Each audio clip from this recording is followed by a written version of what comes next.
दोस्तों नमस्कार।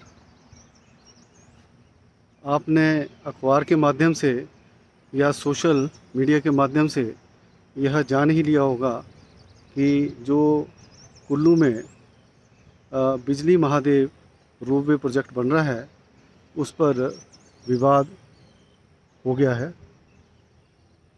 तो आज मैं आपको रूबरू कराऊंगा कि कहाँ से यह रोपवे प्रोजेक्ट बन रहा है और स्थानीय लोगों के क्या ग्रीवेंसेस हैं, क्या उनकी जो डिमांड्स हैं और जो सरकार इस प्रोजेक्ट को बना रहे हैं उनका क्या पक्ष है। तो मैं दोनों ही आपके सामने रखूँगा, तो आप मेरे साथ बने रहिए।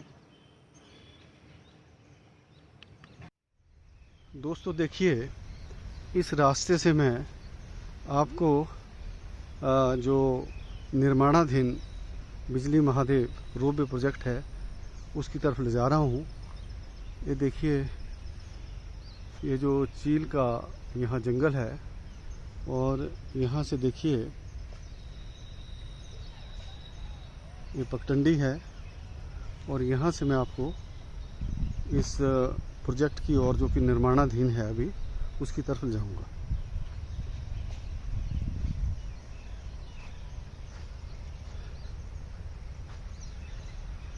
रास्ता काफ़ी इसमें उबड़ खाबड़ है। देखिए वाइल्ड ग्रास दोनों तरफ लगी हुई है और जैसे बरसात हुई है तो जो रास्ते में कीचड़ भी है, लेकिन फिर भी मैं आपको ले जाऊंगा क्योंकि मेरा यह फ़र्ज़ बनता है कि मैं अपने दर्शकों को अवगत कराऊं कि क्या स्थानीय लोगों की समस्याएं हैं, क्यों वो विरोध कर रहे हैं और क्या सरकार का इस प्रोजेक्ट के बारे में पक्ष है। तो फिर आपने डिसाइड खुद करना है कि क्या ये प्रोजेक्ट बनना चाहिए, क्या नहीं बनना चाहिए। तो मैं आपको ऊपर छोड़ दूंगा और उम्मीद करता हूं कि आप अपने कमेंट्स ज़रूर मेरे को लिखेंगे। ये देखिए दोस्तों, यह वो स्थल आ गया है जहाँ से इस प्रोजेक्ट का बेस स्टेशन बनना है। ये देखिए, ये जो शेड्स वगैरह देख रहे हैं आप, ये जो कंपनी जो एग्जीक्यूट कर रही है प्रोजेक्ट उनके हैं। और ये मैं बताना चाहूँगा आपको, ये जो पेड़ दिख रहे हैं और ऊपर टावर दिख रहा है, मैं थोड़ा जूम करूंगा इसको। ये देखिए, यहाँ बिजली महादेव जी का एक बहुत ही प्राचीन मंदिर है, स्थान है। ये देखिए, और यह जो रोपवे बननी है उसका जो बेस स्टेशन है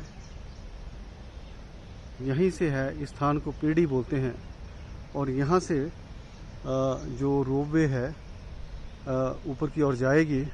इसका जो स्पैन है 2.5 किलोमीटर का है और जो इसका बजट निर्धारित किया गया है वो 248 करोड़ है। अब देखिए, अभी आपने कुछ दिन पहले सुना होगा कि जो स्थानीय लोग हैं उन्होंने विरोध किया क्योंकि रोपवे प्रोजेक्ट के लिए कुछ पेड़ काट दिए गए और इस प्रकार से सुर्खियों में आया। तो जब ये सुर्खियों में आया तो मैंने भी अपना दायित्व समझा कि आप लोगों को भी इसके बारे में बताएं कि क्या प्रोजेक्ट है और क्यों इसका विरोध हो रहा है। दोस्तों देखिए, ये जो ऊपर घाटी देख रहे हैं आप, ये खराल है और ये जो प्रोजेक्ट है खराल और कशावर घाटियों के या पर्वतों के लोगों को अफेक्ट कर रहा है।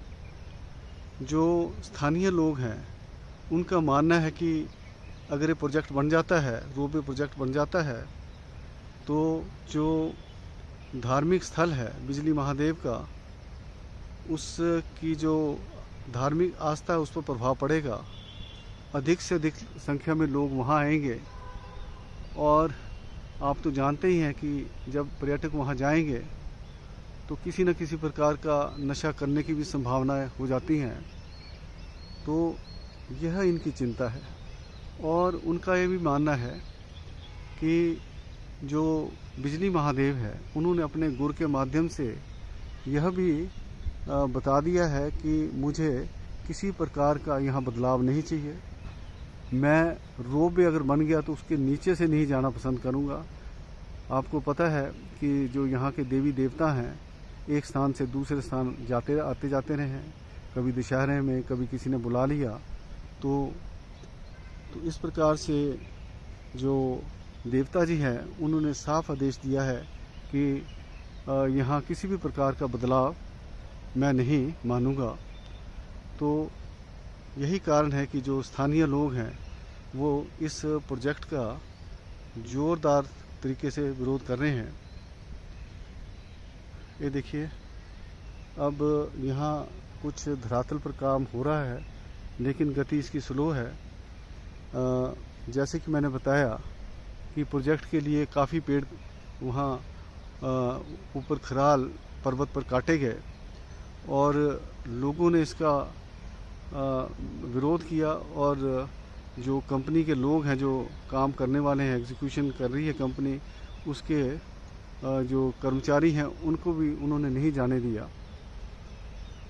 तो देखिए दोस्तों, यह जो प्रोजेक्ट है एक ऐसी स्थिति में है कि अब यह कहना मुश्किल है कि यह आगे बढ़ेगा या यहीं रुक जाएगा। अब इस समय के गर्भ में ही है इसका नतीजा। अब जहाँ तक सरकार का कथन है, उनका तो इस प्रोजेक्ट को बनाने का यही उद्देश्य है कि कुल्लू घाटी में ज़्यादा से ज़्यादा पर्यटकों को आकर्षित किया जाए, उनके लिए अधिक से अधिक सुविधाएं पैदा की जाएं और ताकि जो स्थानीय लोग हैं उनको रोज़गार भी मिले। तो जहाँ तक सरकार है उनकी मंशा भी बहुत क्लियर है। ये तो हम जानते ही हैं कि अगर कोई ऐसे प्रोजेक्ट बनेंगे जो कि पर्यटकों को आकर्षित कर सकें तो उससे प्रदेश की इस ज़िले की या कुल्लू जो स्थान है उसकी आर्थिक स्थिति बेहतर होगी। लेकिन जहाँ तक स्थानीय लोगों का सवाल है, उनकी भी धार्मिक भावनाएं उस बिजली महादेव से जुड़ी हुई हैं। तो जहाँ तक उनका कथन है तो वह भी अपनी जगह ठीक बोल रहे हैं। अब यह निर्णय तो अब दोनों पक्षों को मिलजुल कर ही लेना पड़ेगा कि क्या भविष्य में होने वाला है। तो मैं तो चाहता हूँ कि अगर कोई मिलजुल के रास्ता निकल जाए तो दोनों पक्षों के लिए बहुत अच्छा होगा और इससे किसी का गिला शिकवा भी नहीं रहेगा और अपने अपने जो भी उनके पास तर्क हैं पेश करें और जो सरकार है उसको बताने की कोशिश करें कि क्यों उसका विरोध हो रहा है। और सरकार को भी बताना पड़ेगा कि वो क्यों प्रोजेक्ट बनाने जा रहे हैं। तो सर, दोनों पक्षों को सुनने के बाद ही कुछ इसमें निर्णय हो सकता है। और जहाँ तक मेरा व्यक्तिगत विचार है तो मैं तो यही बोलूँगा कि प्रगति भी होनी चाहिए, लेकिन लोकल जो लोग हैं उनकी भावनाओं को भी नहीं ठेस पहुँचनी चाहिए। तो इस प्रकार से कोई बीच का रास्ता निकालने की आवश्यकता है। अब इतना पैसा लगा हुआ है, 248 करोड़ रुपए का प्रोजेक्ट है और अब पब्लिक मनी है, तो ये भी सुनिश्चित करना है कि ये जो पब्लिक मनी है ये कहीं वेस्ट ना चली जाए। दोस्तों, मैं बताना चाहूँगा कि यहाँ से प्रोजेक्ट जो ऊपर जाएगा इस 2.5 किलोमीटर का होगा इसका स्पैन और इसमें कोई 32 के करीब जो टावर्स लगेंगे। और तो अभी तो मसला फंसा हुआ है। कंपनी वाले जो यहाँ कुछ कामकाज है इनका, जो इस बेस स्टेशन के संबंधित वो कुछ काम चला हुआ है। ये देखिए, ये बाउंड्री को फेंस कर रहे हैं बाउंड्री को फेंस हो रहा है यहाँ पर और काम चला हुआ है। ये देखिए, ये जितना भी एरिया आप देख रहे हैं यह रोपवे प्रोजेक्ट के लिए ईयर मार्क किया गया है।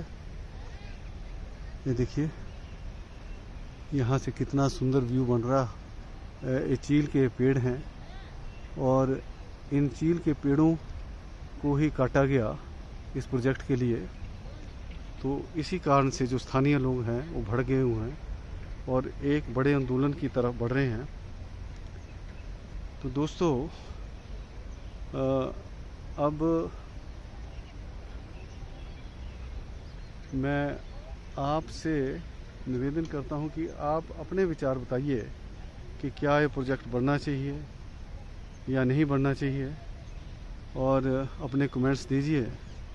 और जो आपके कमेंट्स होंगे वह मेरे लिए बहुत ही लाभकारी रहेंगे, क्योंकि जो मैंने आपको इस प्रोजेक्ट के बारे दिखाया है उसका मकसद यही था कि मैं आपके संज्ञान में भी ये चीज़ ले आऊँ कि ये जो मसला है जो कि आप अखबारों या सोशल मीडिया के माध्यम से पढ़ रहे हैं क्या है।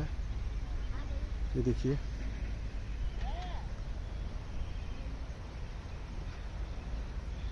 जहाँ तक स्थानीय लोगों की बात है तो ये तो ठीक ही है कि अगर वहाँ अधिक मात्रा में पर्यटक जाएंगे तो कुछ न कुछ गतिविधियाँ बढ़ेंगी वहाँ।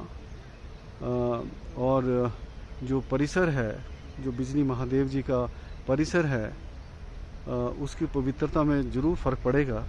इस बात को हम झुठला नहीं सकते। अभी दोस्तों अगर आपने बिजली महादेव जाना है तो यहाँ से 20-25 किलोमीटर आप गाड़ी में जा सकते हैं और उस गाड़ी के जाने के बाद फिर आपको पैदल ट्रैक करना पड़ता है लगभग 2.5 किलोमीटर के लिए। ये देखिए कितना सुंदर व्यू है और 2.5 किलोमीटर काफ़ी स्टीप चढ़ाई है और उसके बाद आप महादेव के दर्शन करते हैं। ये महादेव का मंदिर है, प्राचीन मंदिर है और बिजली महादेव इसका नाम इसलिए पड़ा कि 10-12 सालों के बाद इसकी जो पिंडी है, शिव जी की पिंडी है, उस पर बिजली गिरती है और वो खंडित हो जाता है। और उस खंडित पिंडी को जो वहाँ के स्थानीय ब्राह्मण लोग हैं या लोग हैं वो माखन से जोड़ते हैं और यह एक बहुत दुर्लभ घटना होती है और इसी कारण से इसका नाम बिजली महादेव है और इसकी आस्था बहुत है। अब जैसे सावन महीना शुरू होने वाला है तो वहाँ मेला लगेगा, 1 महीने तक वहाँ श्रद्धालुओं का तांता लगेगा और सारे श्रद्धालु वहाँ पैदल चल के जाएंगे और वहाँ भंडारे का भी आयोजन होता है। जैसी कि मेरी जानकारी है कि हर संडे को जैसे 4-5 संडे आएंगे इस दौरान सावन के महीने के, तो वहाँ भंडारा लगेगा और श्रद्धालु नमन करने के लिए बहुत अधिक संख्या में वहाँ पहुँचते हैं। कुल्लू क्षेत्र के नहीं बल्कि बाहर से भी आते हैं, दूसरे ज़िलों से भी, चाहे हमारे जो पड़ोसी ज़िला मंडी है, बिलासपुर है या दूसरे कांगड़ा है। और इसके अलावा यहाँ पर देश के दूसरे भागों से भी लोग आते हैं, क्योंकि यह जो स्थान है यह बहुत ही एक जो यहाँ का मैप है, जो स्थान विज़िट कर सकते हैं उसमें सबसे इसकी उत्तम श्रेणी है, सबसे ऊपर है। तो बाहर के लोग भी यहाँ आते हैं। तो अब देखिए कि भोलेनाथ की क्या इच्छा है। तो मैंने तो आपको अवगत करा दिया है। देखिए यहाँ प्रोजेक्ट वालों के मेकशिफ्ट कंटेनर्स लगे हुए हैं जिसमें इनके कार्यालय बने हुए हैं। ये देखिए जगह बहुत सुंदर है दोस्तों, देख सकते हैं आप, बिल्कुल हरा भरा है। और अगर ये रोपवे बन जाती है तो जो ऊपर से दृश्य बनेगा वो भी एक अद्भुत दृश्य होगा। और नीचे यहाँ साथ में रिवर ब्यास बह रही है तो यह नदी भी एक एडिड अट्रैक्शन होगा। लेकिन ये बातें तो बाद की हैं। फ़िलहाल तो यह है कि कोई इस पर विचार विमर्श हो जाए, कोई बीच का रास्ता निकल जाए और ताकि भाई बंदी से मेल जोल के जो भी कोई निर्णय लेना है लिया जा सके। तो मैं दोनों पक्षों को यही निवेदन करूंगा कि अपने अपने तर्क अपने रखें और कोई बीच का अगर रास्ता निकलता है तो उसको निकालने की कोशिश करें। तो मेरा तो यही सुझाव रहेगा। बाकी तो जैसे भोलेनाथ की इच्छा होगी, उसकी इच्छा के बगैर तो हम कुछ नहीं कर सकते। अगर भोलेनाथ का आदेश होगा कि यहाँ नहीं बढ़ना है तो फिर ये प्रोजेक्ट नहीं बनेगा। और इन सब चीज़ों को देख के ही हमारे को कोई ना कोई स्टेप लेना है। कंपनी वालों को भी ये देखना है, सरकार को भी देखना है कि जो लोगों का आस्था है उसमें भी कोई ठेस ना आए और जो उनके मंसूबे हैं कि भी यहाँ पर्यटकों को प्रोत्साहित किया जाए या फिर लोगों को यहाँ के लोगों को रोज़गार मिले, तो उसको भी मद्देनज़र रखते हुए ये सारा आगे आपने सरकार और जो स्थानीय लोग हैं उन्होंने बढ़ना है। तो मैं तो यही बोलूँगा कि भोलेनाथ की कृपा सब पर बने रहे, सबको सद्बुद्धि दे और जो भी डिसीज़न होगा वह भोलेनाथ के आशीर्वाद से ही होगा। तो दोस्तों, आप लोग मेरे से जुड़े, काफ़ी समय लगा मुझे इस चीज़ को समझाने में, तो मैं आपका बहुत धन्यवाद हूँ। मैं उम्मीद करता हूँ कि आप अपने कमेंट्स ज़रूर देंगे कि आपकी क्या राय है कि क्या विकास होना चाहिए या नहीं होना चाहिए, क्या जो लोगों की भावनाएं हैं उनको ठेस पहुंचानी चाहिए या नहीं पहुंचानी चाहिए, जो यहाँ पर जो धार्मिक भावनाएं हैं उनको बचा के रखना है। तो इस सब चीज़ों का मैं आपसे कमेंट्स के माध्यम से जानने के प्रयत्न करूँगा। मेरी एक कोशिश रहती है कि आपको अलग अलग चीज़ों से अवगत कराऊं, नई से नई चीज़ों से जो कि बिल्कुल हटके हों और इसी अपनी मंशा के लिए मैं यहाँ पर आया हूँ। और यहाँ देखो रास्ता भी बहुत ख़राब था, कीचड़ पड़ा हुआ है, तो इस रास्ते से होते हुए मैं यहाँ आया हूँ।